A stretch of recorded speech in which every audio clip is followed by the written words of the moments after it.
So here we have the Volkswagen Polo on a 67 plate. I'm going to start off by showing you around the outside of the car, and then we'll hop in and run through some controls on the inside. But from the outside, you can see it's a 5-door car with alloy wheels. Let's start off inside the boot and then work our way around the rest of the car from there.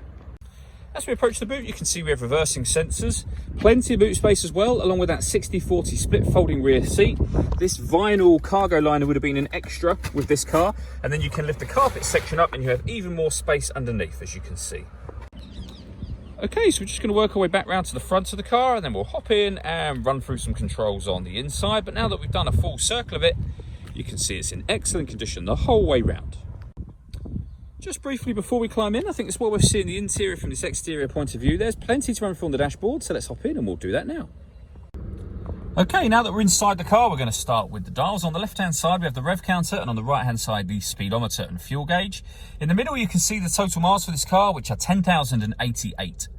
Above that, we have a trip computer. You can change the information displayed there using buttons on the steering wheel. We're on the driving data menu at the moment, so you can see you can have a digital readout for the speedometer, which is particularly handy, but there are other menus available as well. So you have an audio menu, telephone, vehicle status, and then back round to where we started.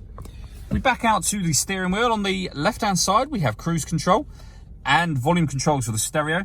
And on the right-hand side, we have further stereo controls, and you can see stereo controls just here as well. These buttons are the ones that I was using to go through the trip computer information on that screen just a moment ago.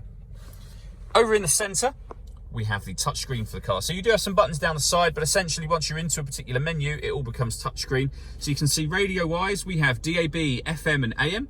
If you want to listen to your own music, press that media button, and you'll see there are plenty of ways to listen to your own music as well. And they include Bluetooth audio, so you can stream your music wirelessly, as well as making and receiving phone calls.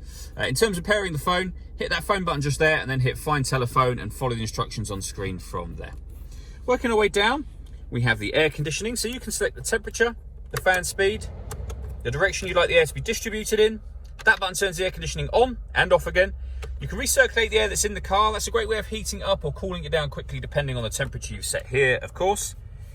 Under that we have the auxiliary input, the USB input, and a 12-volt charging socket, and then a 5-speed manual gearbox. All that leaves me to say is thank you for taking the time to watch this video. If you'd like to come and see the car in person and have a test drive, please feel free to call any of our MJA sites. We'd love to hear from you soon.